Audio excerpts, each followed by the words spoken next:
नमस्कार दोस्तों, मुख्तार अंसारी जो कि एक कद्दावर नेता, पॉलिटिशियन, गैंगस्टर और रॉबिन हुड थे, उनका देहांत हो गया और मौत की वजह है cardiac arrest, that is heart attack. So दोस्तों, let's understand the story of politician, gangster and Robin Hood Mukhtar Ansari. Mukhtar Ansari जिसका कि जन्म वर्ष 1963 में हुआ और उसका करंट एज लगभग 62-63 इयर्स की। मुख्तार अंसारी अगर हम फैमिली की बात करें तो उसमें कई सारे प्रोमिनेंट पर्सनैलिटी हमें देखने को मिलते हैं। इसमें से उनके दादाजी का नाम था मुख्तार अहमद अंसारी, जो कि इंडियन इंडिपेंडेंस मूवमेंट के दौरान कांग्रेस और साथ ही साथ मुस्लिम लीग दोनों ही पार्टी के प्रेसिडेंट के पद पर जो है सर्व कर चुके हैं। साथ ही साथ वो जो है जामिया मिलिया यूनिवर्सिटी के फाउंडिंग मेंबर्स में से भी एक थे। मुख्तार अंसारी के जो नाना थे वो थे ब्रिगेडियर उस्मान, जिन्हें की नौसेना का जो शेर भी कहा जाता है। मुख्तार अंसारी के जो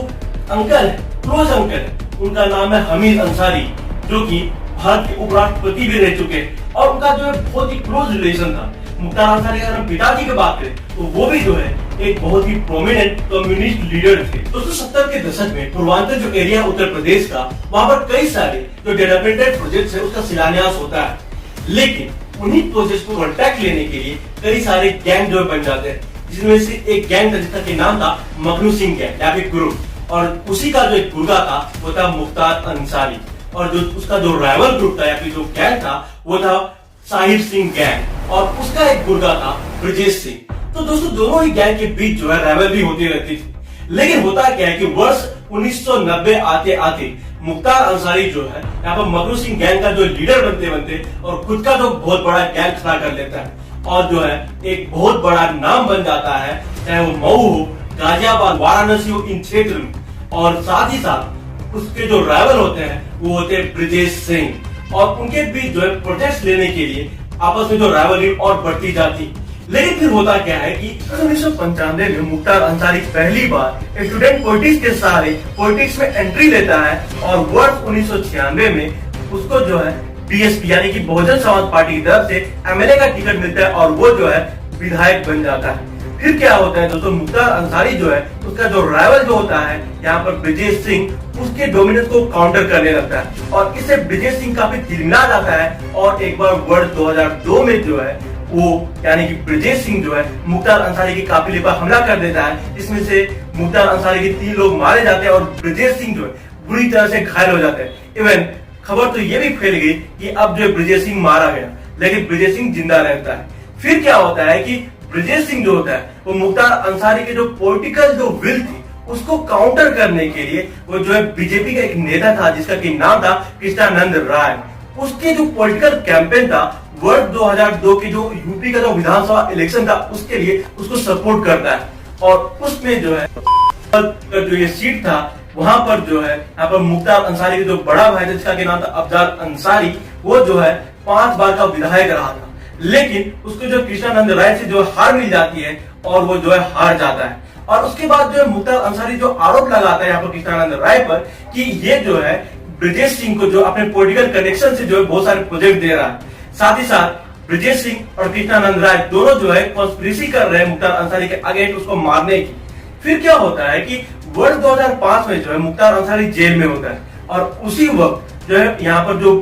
कृष्णानंद राय था उसके ऊपर जो है मुख्तार अंसारी के जो लोग थे वो हमला करते और उसको जो मार देते, और उस हमले में लगभग 400 राउंड जो है गोलियां फायर हुई थी। और दोस्तों, एक चीज आपको और बता दूं कि वहां पर जब कृष्णानंद राय मारा गया था तो जो है मुख्तार अंसारी ने अपने गुर्गों से पहले यही पूछा था कि उसका जो शिखा काटे गया, मतलब जब कृष्णानंद राय मारा गया तो उसके गुर्गे यानी कि जो मुख्तार अंसारी के जो लोग थे वो जो है कृष्णानंद राय का जो मुख्तार अंसारी के ऑर्डर से शिखा यानी कि चोटी काट कर लेकर चले गए। तो इस तरीके का जो है मुख्तार अंसारी जो उससे नफरत करने लगा था। अब दोस्तों, होता क्या है कि वर्ष 2004 में जो है यहाँ पर जनरल इलेक्शन होता है और मुख्तार अंसारी का बड़ा भाई अफजाल अंसारी जो है सीधा मेंबर ऑफ पार्लियामेंट बन जाता है, और इसी कारण जो है मुख्तार अंसारी की जो पॉलिटिकल पहुंच भी बढ़ जाती है। बट उससे पहले मैं आपको एक और इंसिडेंट सुनाना चाहूंगा जो कि वर्ष 2003 का। उस समय जो है लगभग बहुत कम समय हुआ था मुख्तार अंसारी को जेल में गए हुए, और फिर कुछ आदमी जो है मुख्तार अंसारी को जेल में मिलने आए, लेकिन जेलर से कुछ मुख्तार अंसारी की कहानी सुनी हो गई इस पर कि उसने जो है उसके ऊपर राइफल तान दिया। उनको जो है यहाँ पे मुख्तार अंसारी धमकी देता है कि तुम जेल के बाहर हो, तुम्हें पता था। और ये बात जो उसमें बहुत आग की तरह फैली थी और मुख्तार अंसारी का उससे भी जो है बहुत ज्यादा कद बढ़ गया। दोस्तों होता क्या है कि वर्ष 2006 में जब कृष्णानंद राय को 2005 में मारा गया तो उसके जो विटनेस थे उसको भी जो मुख्तार अंसारी के लोग मार देते हैं। हालांकि इस चीज को कोई सिद्ध नहीं कर पाया क्योंकि पुलिस ने भी इसे बताया बाद में कि यहाँ पर जो ये विटनेस होता है उसने सुसाइड किया है। फिर होता है वर्ष 2007-2008 आ जाता है और उस समय मुख्तार अंसारी बीएसपी में शामिल हो जाते हैं अपने भाई के साथ। और मायावती कहती है पहली बार मुख्तार अंसारी को रॉबिन हुड, और जो है वो कहती है कि मुख्तार अंसारी जो है वो गरीबों के मसीहा है। फिर क्या होता है दोस्तों, वर्ष 2009 का जो है जनरल इलेक्शन होता है और वहां पर जो मुख्तार अंसारी भी जो है यहाँ पर कंटेस्ट करता है लेकिन वो हार जाता है। हालांकि वर्ष 2009 और 10 आते आते यहाँ पर क्या होता है, मुख्तार अंसारी के ऊपर कई सारे क्रिमिनल चार्जेस लगने लग गए। हालांकि एक पर भी वो कॉन्विक्ट नहीं हुआ था लेकिन उसकी जो बहुत ज्यादा क्रिमिनल चीजों में जो संलिप्ति पाई गई और इसकी वजह से जो है मुख्तार अंसारी को जो है बीएसपी से बाहर का रास्ता दिखा दिया जाता है। फिर होता है दोस्तों वर्ष 2014 आ जाता है और वर्ष 2014 में जब यहाँ पर नरेंद्र मोदी जी जो कि उसमें बीजेपी के पीएम के कैंडिडेट थे वो जो वाराणसी से जो है अपने आप को जो है एमपी के लिए खड़े होते हैं और वहां पर उनके आगे जो है खड़े होते हैं मुख्तार अंसारी, यानी कि पीएम मोदी वर्सेस मुख्तार अंसारी था। लेकिन होता कि इलेक्शन से ठीक पहले मुख्तार अंसारी ये कहता है कि मैं जो सेकुलर वोट को मतलब बटने नहीं दूंगा, इसलिए जो है मैं यहाँ से जो अपना जो नामांकन वो बाहर लेता हूँ। उसको हम समझते हैं मुख्तार अंसारी और समाजवादी पार्टी के बीच के कनेक्शन को। दोस्तों होता क्या है कि वर्ष 2004 में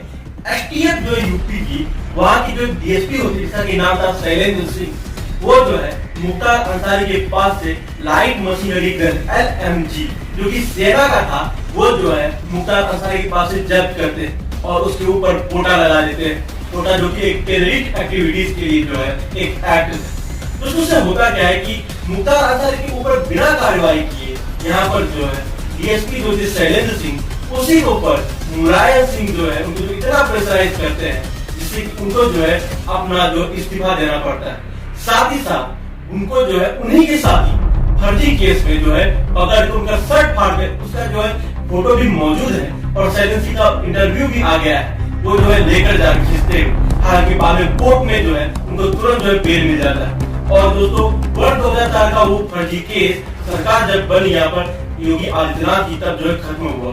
अब दोस्तों होता क्या है कि वर्ष 2005 जब मऊ में दंगा हुआ था उस समय जो है यहाँ पर योगी आदित्यनाथ जो थे वो गोरखपुर के जो सांसद थे तो और उस समय जो है वो जो मुख्तार अंसारी अगेंस्ट खड़े होते हैं और बोलते हैं कि मैं जो है जो भी दंगा में जो पीड़ित हुए उनको जो है मदद करूंगा। हालांकि वर्ष 2006 में जब वो जाते दंगा में जो भी पीड़ित उनसे मिलने के लिए उन्हें जो रोक कर वापस रिटर्न कर दिया जाता है। लेकिन फिर वर्ष 2008 में जो है जब वो जो है आजमगढ़ की ओर जा रहे होते वहां पर उनका जो एक कार्यक्रम तो बीच में जो है यहाँ पर जो मुख्तार अंसारी था उसके कहने पर उसके जो लोग हैं यहाँ पर जो योगी आदित्यनाथ जो करंट के यूपी के सीएम है जो उस समय सांसद थे उनके ऊपर जो हमला करते और बहुत ही ज्यादा जो है पत्थरबाजी होती है उनके कार पर, उनके गाड़ी, उनके काफिले पर। और इसका जो वीडियो भी है जब जो है योगी आदित्यनाथ जो पार्लियामेंट में बहुत ज्यादा भावुक हो गए थे और वो रो रहे थे लगभग और उस समय जो है मुलायम सिंह और लालू यादव ये दोनों हंस रहे थे उनके ऊपर।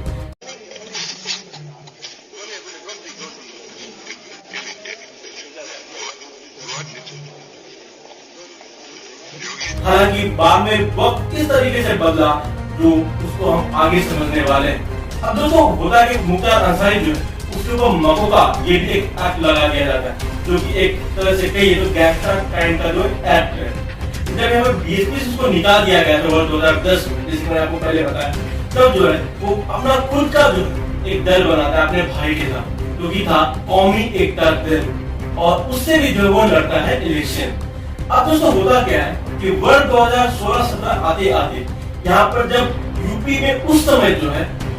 समाजवादी पार्टी की सरकार थी और अखिलेश यादव जो है यहाँ पर उत्तर प्रदेश के मुख्यमंत्री थे और उस समय जो है विधानसभा इलेक्शन आने वाला था और मुलायम सिंह यादव जो है जबरदस्ती मुश्ताक अंसारी जो है उसको टिकट दे देते, जबकि यहाँ पर जो अखिलेश यादव बहुत ज्यादा कड़ी आपत्ति यहाँ पर जो जताते हैं, लेकिन फिर भी जो यहाँ पर उनके ऊपर जो है टिकट दे दिया जाता है मुलायम सिंह यादव के तौर पर। लेकिन होता क्या बाद में जो है मुख्तार अंसारी जो अपना जो दल था उसका जो कौमी एकता था उसको जो बीएसपी यानी कि बहुजन समाज पार्टी को से जो है मर्ज कर देता है। अब दोस्तों होता क्या है कि उसके बाद जब 2017 में योगी आदित्यनाथ जब जो है यूपी के मुख्यमंत्री बन जाते और जो मुख्तार अंसारी वर्ष 2003 से ही जो है जेल में जिसका पूरा जीवन बीता जो जाता आता रहता था उसके लिए जो बहुत ही ज्यादा घोर संकट की समय आ गई क्योंकि ये वही मुख्तार अंसारी था जो कि इस तरीके से यूपी के जेल में जो मजे से जी रहा था जो क्या ही कहा जाए जो सुख सुविधाएं फाइव-स्टार होटल्स में नहीं मिलते वो सुख सुविधाएं तो वहां पर एंजॉय कर रहा था। एक बार की बात जब बाराबंकी जेल में जब रेड हुआ तब जो है ये पाया गया कि मुख्तार अंसारी जो है अब उसका जो सेल है और वहां पर जो है वो जो है कूलर है उसके लिए जो कुकिंग मटेरियल्स है ये सब चीजें पाया गया। साथ साथ आगरा की जेल में जो उसके हिसाब से जो है अब बैडमिंटन का कोर्ट बना दिया गया था। तो इस तरीके का रसूख वाला था मुख्तार अंसारी। एक बहुत ही बड़े क्राइम जर्नलिस्ट है। वो तो ये कहते हैं कि एक बार मैं जो यूपी गया था और उस समय मुझे पता था कि मुख्तार अंसारी जो जेल में, लेकिन जब मैं गया तो मैं मुख्तार अंसारी को देखा वो अपने काफिले के साथ खूब ऐश के साथ घूम रहा है और जब मैंने उसका फोटो खींचा तो उसने मुझे देख लिया और उसने कहा फोटो खींचो लेकिन याद रखना ये फोटो जो है बाहर नहीं आना चाहिए। मतलब इस तरीके का जो है रसूख था मुख्तार अंसारी का। लेकिन वर्ष 2017 में किस्मत ने उनके लिए मतलब इस तरीके से आ गया, राहु मंगल शनि सब छा गया और योगी आदित्यनाथ जो है यूपी के मुख्यमंत्री बन जाते हैं और उसी समय से जो है मुख्तार अंसारी की उल्टी गिनती शुरू हो जाती है। और वर्ष 2018 में होता क्या है कि सेम डे मुख्तार अंसारी और उसकी वाइफ दोनों को जो है हार्ट अटैक आता, मतलब हार्ट अटैक जो है उसके बाद पहले ही आ चुका है। फिर होता है कि मुख्तार अंसारी पर कई सारे जो केसेस चलते हैं और जो मुख्तार अंसारी जिसके ऊपर 60 से भी ज्यादा जो क्रिमिनल केसेस थे लेकिन एक भी वो कन्विक्टेड नहीं था, उसके ऊपर जो है कई सारे केसेस में जो है वो कन्विक्ट पाया जाता है और उसके आगे भी कन्विक्ट होता रहता है। फिर होता है क्या है दोस्तों, वर्ष 2019 में तो पंजाब की पुलिस जो है यहाँ पर मुख्तार अंसारी को लेके जाती है एक बहुत ही छोटे केस में और कई लोग तो ये भी कहते हैं कि मुख्तार अंसारी ने वो फर्जी केस बनवाया था ताकि जो है वो पंजाब जा सके, यहाँ से यूपी में ना रह सके। उसमें होता क्या है दोस्तों, पंजाब में जो है कांग्रेस पार्टी की सरकार और मुख्यमंत्री थे कैप्टन अमरिंदर सिंह और उनकी सरकार ने यहाँ पर जो है मुख्तार अंसारी को वो सुख सुविधा दिया जो कि एक व्यक्ति को सुविधा मिलता है उसके ससुराल में। मतलब इस तरीके के जो 5 स्टार वाला सुविधा मुख्तार अंसारी जेल में एंजॉय कर रहा था और उसके लिए जो है एक बार जो है जब कांग्रेस की सरकार जब बदली, जब आम आदमी पार्टी की जब सरकार आई तब जो है यहाँ पर सदन में उन्होंने इसके खिलाफ जो है आवाज भी उठाई। लेकिन होता क्या है दोस्तों, उस समय जो है यहाँ पर यूपी में जो योगी आदित्यनाथ की सरकार थी वो जो है यहाँ पर पंजाब पुलिस से कटकड़ी मांगती है मुख्तार अंसारी की और कहती कि आप जो है हमें दे दीजिए। हालांकि जो मुख्तार अंसारी जो है जिस केस में जो पंजाब में था वो बहुत ही छोटा केस था उसके हिसाब से, क्योंकि वो जो है इस तरीके का केस था जिसमें तुरंत जो कोई भी व्यक्ति कोर्ट से बेल ले सकता है। लेकिन मुख्तार अंसारी तो वहां पर मजा कर रहा था तो यूपी से बाहर रह रहा था। लेकिन यूपी में जो योगी आदित्यनाथ जो है कई बार ट्राई किए पंजाब सरकार से कस्टडी मांगी लेकिन उन्हें नहीं मिला तो सीधा चले गए यहाँ पर जो है सुप्रीम कोर्ट और सुप्रीम कोर्ट के दखल के बाद जो है पंजाब पुलिस यूपी पुलिस को जो कस्टडी देती है यहाँ पर मुख्तार अंसारी की और मुख्तार अंसारी वर्ष 2021 में जो है यहाँ पर उत्तर प्रदेश लाया जाता है और वो बांदा जेल में बंद था। और दोस्तों को पता होगा पिछले ही साल जब यहाँ पर जो आतिक अहमद और अशरफ अहमद जो है उनकी जो पुलिस कस्टडी में इवन मौत हो गई थी तब जो मुख्तार अंसारी ने डर जताया था कि मुझे भी मारने की प्लानिंग चल रही है। और दोस्तों फाइनली होता क्या है कि कुछ समय पहले से जो है मुख्तार अंसारी ये क्लेम कर रहा था और उसके वकील जो ये क्लेम कर रहे थे मुख्तार अंसारी को जो है स्लो पॉइजन दिया जा रहा है जेल में, उसको मारने की कोशिश की जा रही है। इवन अभी ज्यादा समय नहीं हुआ है यहाँ पर जो है मुख्तार अंसारी की जो वकील है वो कोर्ट में जो है उन्होंने कहा था कि मुख्तार अंसारी को बाहर भेज दिया जाए क्योंकि उनको जो है मारने की कोशिश हो रही है। लेकिन यहाँ पर जो बांदा जेल के जो सुप्रीमो थे तो स्टाफ को उन्होंने ये कहा नहीं ऐसा कुछ नहीं है, इनकी तबीयत खुद से बिगड़ रही है। और इवन दोस्तों ये भी आपको जानना जरूरी है कि मुख्तार अंसारी का जो खाना है वो घर से अलाउ कर दिया गया था। लेकिन होता क्या कि इसी मंगलवार जो है मुख्तार अंसारी जो है बहुत ही ज्यादा जो बीमार हो जाता है वो हॉस्पिटलाइज होता है और लगभग 14 घंटे मतलब यहाँ पर जो है हॉस्पिटल में बिताने के बाद उसे जो है वहाँ पर डिस्चार्ज किया जाता है। और एक ऑडियो भी वायरल है जब जो उसका बेटा जो है कल यानी कि जिस दिन उसकी मृत्यु हुई थर्सडे के दिन उसी दिन में जो है उससे बात किया था और जो है दोनों ही बहुत ज्यादा भावुक लग रहे थे। लेकिन होता है क्या है कि थर्ड डे और जब रमजान का समय चल रहा है, मुख्तार अंसारी जो है 8:30 बजे के आसपास उसको हार्ट अटैक आता है और उसे जो बांदा हॉस्पिटल शिफ्ट किया जाता है, उसे भेजा जाता है, रेफर किया जाता है और वहां पर जो मृत घोषित कर दिया जाता है। फिर तो क्या था दोस्तों, पूरे सोशल मीडिया पर जो है बस यही बवाल कट रहा था कि मुख्तार अंसारी को जो है यहाँ पर यूपी सरकार या खास करके योगी आदित्यनाथ ने ही मरवाया। दोस्तों लोगों का कहना है कि पिछले कुछ समय से जो है मुस्लिम बाहुबली जो उनको काउंटर करने के लिए बीजेपी शासित राज्यों में बहुत बड़ा जो कदम उठाया जा रहा है। हालांकि देखिए तो पहले क्या हुआ कि शहाबुद्दीन तो बिहार में एक बहुत ही कुख्यात शूटर था, उसकी मृत्यु पुलिस कस्टडी में ही हुई, हालांकि उसको कोरोना हो गया था इस वजह से। लेकिन हाँ, वर्ष 2023 में ही जब यहाँ पर आतिफ और अशरफ दोनों को जो है भून दिया गया गोलियों से पुलिस कस्टडी में फर्जी रिपोर्टरों द्वारा, वहां पर भी जो है पुलिस की गलती थी, ऐसा लोगों का कहना है। साथ ही साथ इस बार जब मुख्तार अंसारी जब मर गए हैं तब भी जो लोगों का कहना है कि यहाँ पर जो है पुलिस और प्रशासन जो सरकार जो है इन सब की मिली भगत है और इन्होंने जानबूझकर ही जो है मुख्तार अंसारी को मरवाया है। साथ ही साथ लोग ये भी कह रहे हैं कि आजम खान जो है, जो कि खुद जो एक बहुत बड़े नेता है समाजवादी पार्टी के रहे हैं, उनके ऊपर भी जो है योगी सरकार ने बोला है कार्रवाई कर रही है। लोगों का ये भी आशंका है कि उनके ऊपर भी कोई कदम लिया जा सकता है। अब देखिए दोस्तों जो भी, लेकिन अभी तो सामने यही खबर है कि बांदा जो यहाँ पर जो हॉस्पिटल है उन्होंने भी यही कहा कि यहाँ पर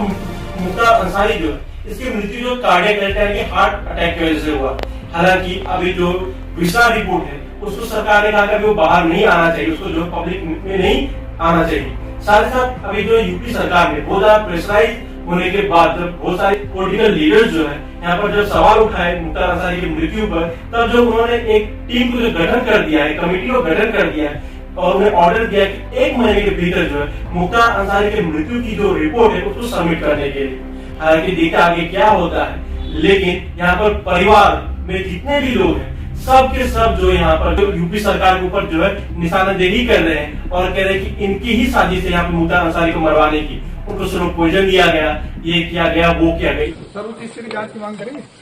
बिल्कुल करेंगे और जो कार्रवाई करनी है सब कोर्ट के माध्यम से और न्याय के रास्ते से आगे बढ़ेंगे। इवेंट परिवार तो ये मांग कर रही है उसको जो दिल्ली के एम्स में जो वहाँ पर ऑटोप्सी हो, हालांकि मुझे नहीं लगता वो होगा क्योंकि यहाँ पर जो है ये आया जा रहा है उनके लाश को, उनका जो सुपुर्द खाक होने वाला है। लेकिन हाँ दोस्तों आप ये समझिए, चाहे कोई भी गैंगस्टर हो,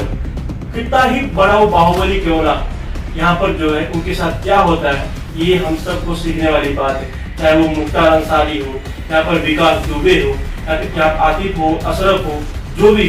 या फिर शहाबुद्दीन हो, सबके साथ क्या हुआ। मतलब जो व्यक्ति जो है अपने आप को जब बहुत बड़ा बाहुबली कहता था, उसकी प्रॉपर्टी थी, लेकिन उसकी मृत्यु कहाँ पर हुई, वो भी जेल के अंदर हुई या फिर पुलिस की कस्टडी में हुई। मतलब ये हम सब के लिए सीखने वाली बात है कि कभी भी जो है जुल्म के रास्ते पर जाना कोई भी अच्छी बात नहीं हो सकती, क्योंकि अभी कोई व्यक्ति आपको फेवर कर रहा हो, जरूरी नहीं है कि जब सरकारें बदलेगी तब जो आपका फेवर होगा। सो दैट्स ऑल गाइस, देखते हैं क्या आता है रिपोर्ट।